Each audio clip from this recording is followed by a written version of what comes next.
I'm Katherine Gypson for America Abroad Media. Today I'm here with Anwar Ibrahim, the former Deputy Prime Minister of Malaysia and the current leader of the opposition party, the People's Pact.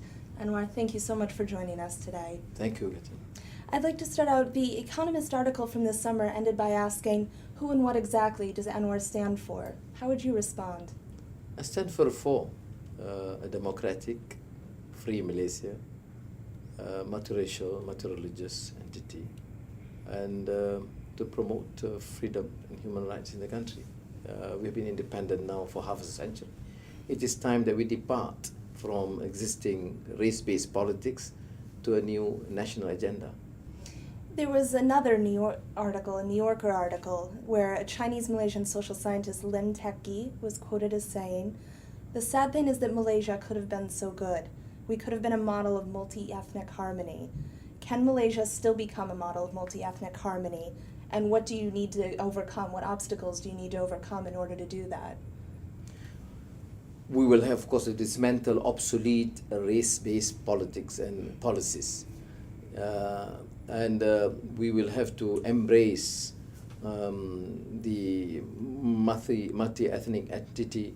The ethnic Chinese and Indians have been in the country for generations. We have been independent for the last half a century. Of course, we have to be equally concerned about the welfare of the majority Malay Muslims like me. But it should not be at the expense of the rest. We should embrace them as equal citizens. If we have to deal with the issue of poverty or marginalization, then we will have to deal with this not based on race or religion, but based on need. But we have to confront a government, a ruling authoritarian leadership. Without a free media, repressive draconian laws have to go. The media control, licensing have to go. We are dealing with the authoritarian regime bent on using force against the march of its citizens. In your own country, what role do you think political Islam plays in its restriction of political liberties? Well, in the contentious issue and, in fact, the rancorous debate about the so-called political Islam or application of Sharia or Islamic law does not involve Islamic party, but the ruling Muslim secular party.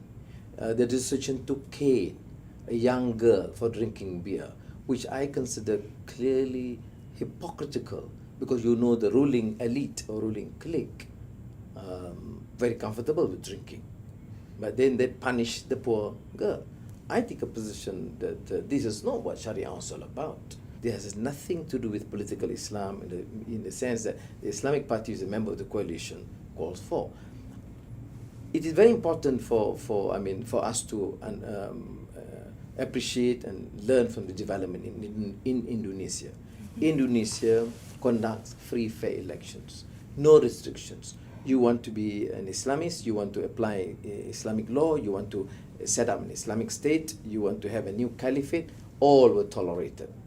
But because institutions are strong, the media is free, and you allow for free exchange of views, in the ultimate analysis, when it comes to results, the vast majority chose a moderate course. Do Muslim women have a specific role to play in the development of democracy and development? As a Muslim, I promote gender equality. It makes, to me, no sense for Muslims to talk about reform when they don't accept consciously and promote gender equality. On the lighter note, at home I'm in the minority. My wife has 5 beautiful daughters, and they're all very, very gung-ho over the whole idea about education reform and education for women and equal opportunities for them. And in the region, we are fortunate. For example, in our universities, we have actually slightly more women, and they do, relatively better academically than the men.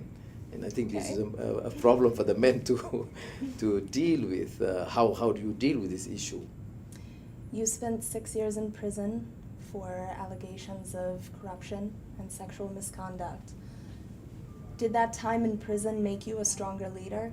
When you talk about freedom, when I talk about freedom, I know exactly what unfreedom is all about.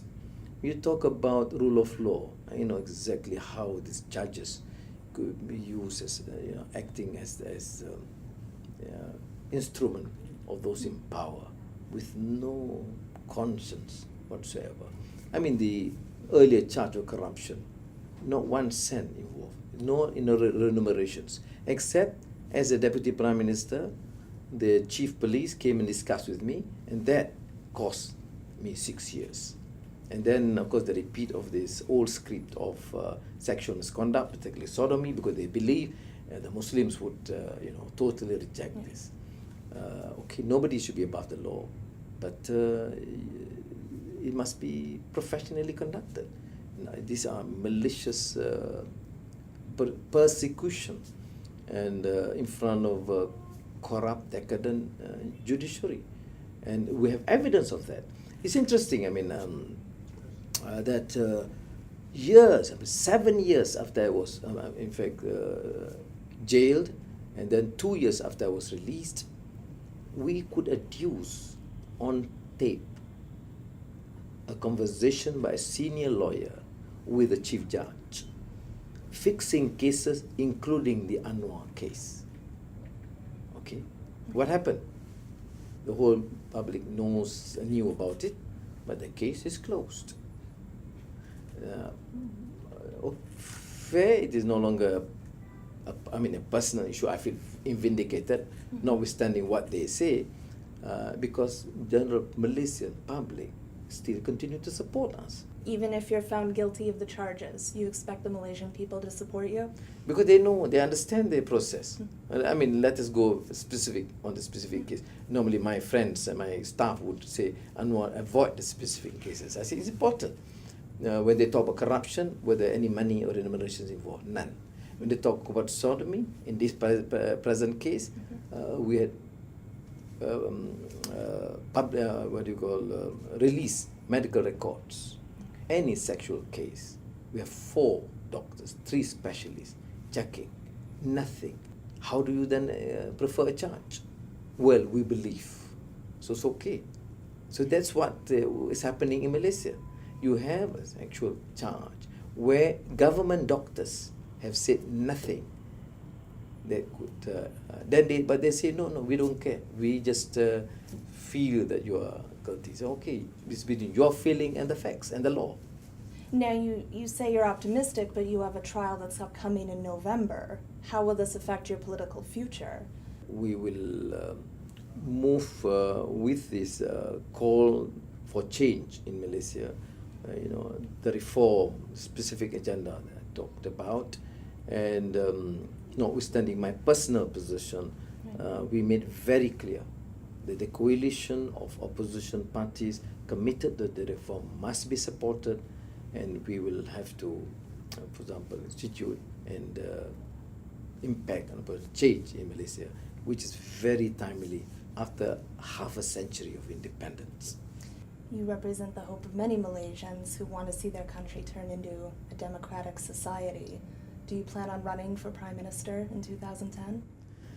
Well, right now we are in this coalition have asked me to take the lead. So for now, I will continue. But the stress is not Anwar, the stress is on the reform agenda. So, koi sera, what will be, will be. But if it will be, what would be your first steps as Prime Minister? No, I will release all the political detainees without detained without trial, and if there are cases against them on either issues of criminal or terrorism, that they should be charged immediately in court.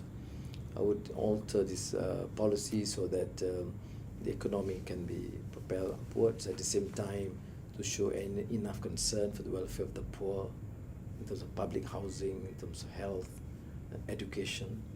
And of course then we will move on to gender, not me, but the team. Of course. Yeah. Of course, gender equality, which otherwise I'll have hell at home.